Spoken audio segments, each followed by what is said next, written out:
Hi, shout out Jeremy's TV at sa lahat ng viewers. Thank you sa lahat sa inyo sa suporta ninyo sa amin. Mag-iingat kayo and God bless you.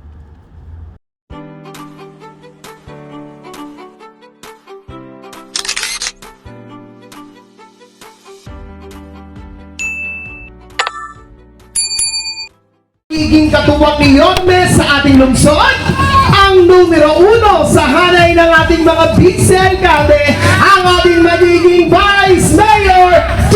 Atienza!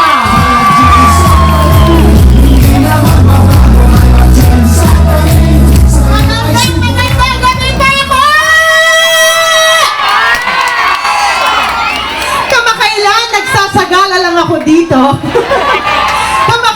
Gumagawa lang ako ng lumpia wrapper dito. Pero alam nyo, naniniwala ako sa tadhana. Naniniwala ako na pag ibigay natin ang buhay natin sa Panginoon, siya ang huhulma ng ating paglalakbay para tayo ay dalhin sa misyon natin sa buhay. Ako po, si Chia Atienza, ang bunsong anak ng dating puting Mayor Lito Atienza, direktora ng Kababaihan ng Maynila at kapitbahay ninyo. Alam ko ngayong gabi, nakatadhana sa aking buhay na tumayo dito bilang vice-alcalde ni Yorme Isko Moreno Dumagoso!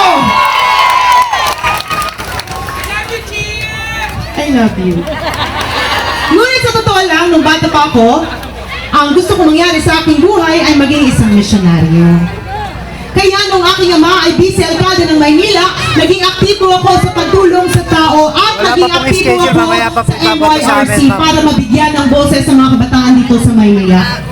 Nung ang aking ama ay alkalde ng Maynila, naging aktibo naman po ako sa iba't ibang church organizations. Pumupunta pa nga po ako sa Bilibid Prison buwan-buwan para mag-medical mission at magpakain ng ating mga kababayan na nabilanggo.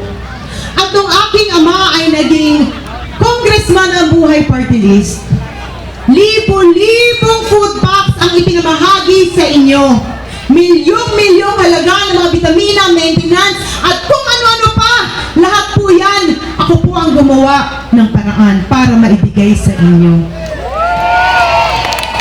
Pero kahit kailan, hindi ko po pinakita ang aking mukha sa inyo.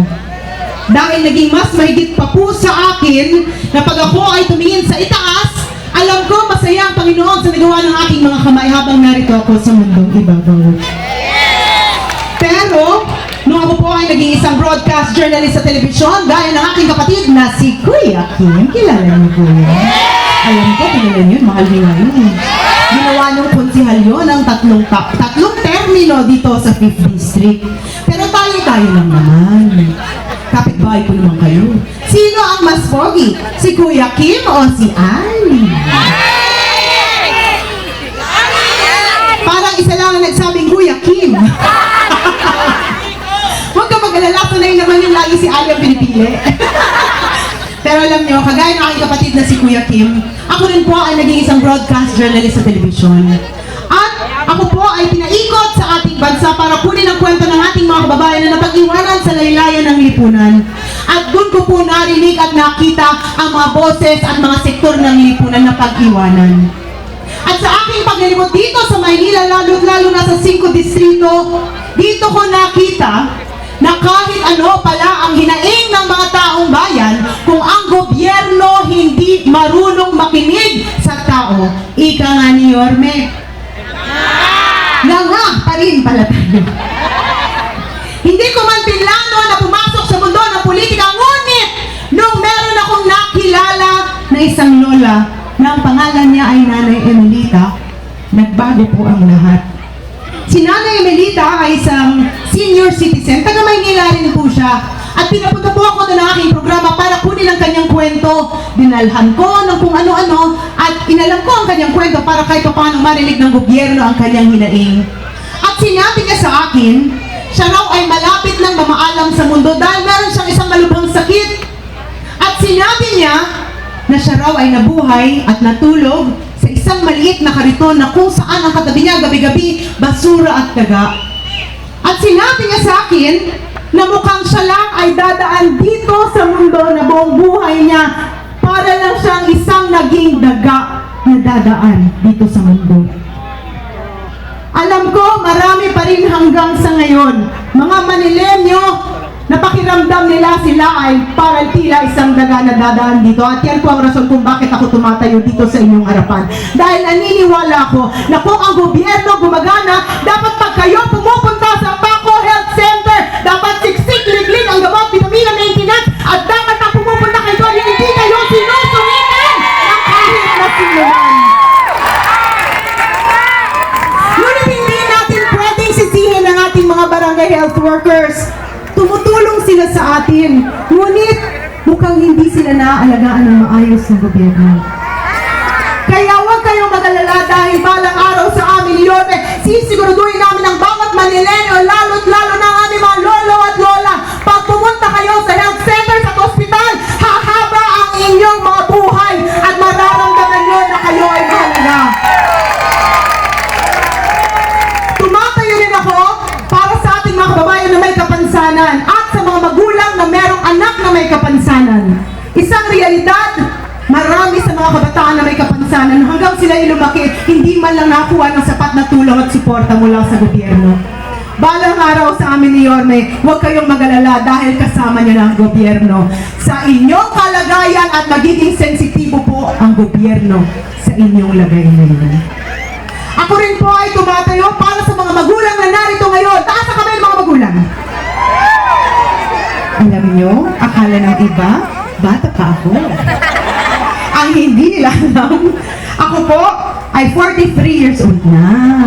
At may tatlo na po akong anak na malalaki na at halos 20 taon na po akong may asawa. Kaya tay, hindi na po ako dalaga. Dalaga po ako. Pero dahil doon, alam ko na sa mga magulang na narito ngayon, pag tinitingnan nyo ang iyong mga munting supling habang sila ay natutulog sa gabi, kahit pa paano, ang dasal ng iyong mga piso, meron kayong isang gobyerno na alam niyong aalalay sa inyo sa pagpapalaki sa inyong mga anak. Huwag kayong mag-alala dahil balang araw sa amin ni Yorme, magkakaroon na kayo ng kakampi at yan po ang gobyerno. Ako rin ay tumatayo para sa aking mga kapamilya, kaibigan, at kakampi ng mga Muslim na narito ngayon. Assalamualaikum po sa inyong lahat. Shukran. Ako po ay lumaki sa San Andres Bukid na kung saan marami po ang mga Muslim doon. Kaya nung ako'y lumalaki, akala ko ako ay Muslim din. For 30 years, hindi po ako kumain ng baboy. Dahil ang kinakainan ko palagi, doon lang sa tabi ng bahay na kung saan halal ang mga pagkain. Alam ko ang hinaing ninyo na kayo ay mabigyan kahit na isang maliit na espasyo na makapagsamba na hindi nyo kailangan magtago sa mga pampublikong lugar. Huwag kayong mag-alala dahil balang araw sa amin ni Yorme, kasama nyo na kami at magkakaroon na rin kayo ng boses. Ako rin po ay tumatayo para sa mga LGBTQ+ members na narito ngayon. Alam ko, marami sa inyo, bata pa lang, marami ng diskriminasyon na ininda sa buhay. Huwag kayo mag-alala. Dahil sa amin iyon, sisiguraduhin namin na patas at pantay-pantay ang oportunidad na ibibigay sa inyo kahit ano pa man ang iyong kasarian. Dahil mahal kayo ng Panginoon at mahal din kayo ng gobyerno. I love you. Alam nyo, kung nung kami nag-motorcade ni Yorme dito, halos hindi makagalaw ang aming sasakyan at may sinisigaw kayong lahat. Ano nga po yun? Parang mahina yan. Hindi na narinig ko yun eh. Lakasin nyo nga! Dito sa kaliwa! Dito sa kanan! Alam ko bakit yung sinisigaw na bumalik na si Yorme. Wala ko sinabi ganun. Pero, para sa aming mga lolo at lola, alam ko miss nyo na ang gatas sa ensure. Alam ko rin miss nyo na tuwing kaarawan ninyo, may binibigay na malaking cake sa inyo. Ngunit napalitaan namin, ang malaking cake naging cupcake. Pagkatapos maging cupcake, naging biskotso. Pagkatapos maging biskotso, sabi nila,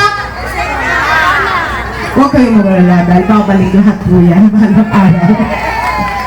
At para sa mga Manileño na narito ngayon, alam ko miss na miss nyo na ang isang gobyerno na mabilis kumilos at ipaglalaban kayo. Huwag kayo mag-alala dahil 32 days na lang at babalik na si Yorme Isko Moreno Pinagoso! Ngunit, kung maaari, sana isama nyo rin po si Chi Atienza. Ang trabaho po ng Vice Alcalde ay maging presiding officer, maging ina ng konseho, gumawa ng mga programa at polisiya na dapat angkop sa pangangailangan nyo. Kaya kung kayo ay pipili ng Vice Alcalde balang araw, kailangan pumili kayo ng isang tao na tatayuan ang boses nyo at ipaglalaban kayo. At kung meron man akong isang bagay na kaya kong ipagmalaki sa aking sarili, bata pa lang ako, isinisigaw ko na ang boses ng mga batang Manileño na nagdadasal na sila ay mapakinggan ng gobyerno. Alam ko, nakilala niya ang aking mga kapatid, si Ali, si Kim, at kung sino-sino pa. Ako man ang panghuli, ako man ang bunso. Alam ko ako ang hinubog ng aking ama para ipagpatuloy ang mga nasimulan niya dito sa Manila. Ako po ay nakapagtapos ng Political Science, major in Governance.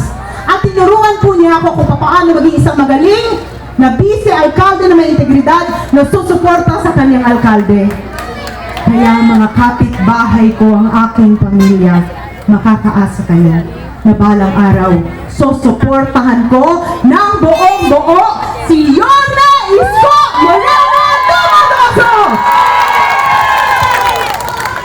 Dahil ang mga ospital na pag kayo'y pumupunta, siksik-liglig ang gamot, vitamina, maintenance, at gumagaling kayo at meron pang service with a smile. Gusto mo ba?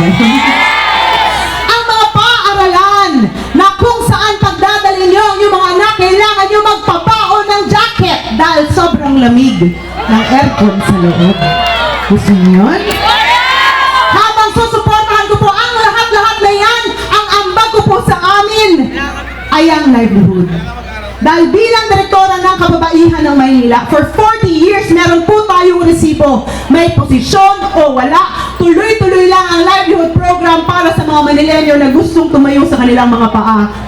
Sa paglibot ko dito sa ating bansa, lalo't lalo na dito sa ating lungsod, nakita ko marami ang maayos kung ang bawat Manileño ay nakakatayo sa kanilang mga paa para maitaas din ang antas ng pamumuhay ninyong lahat.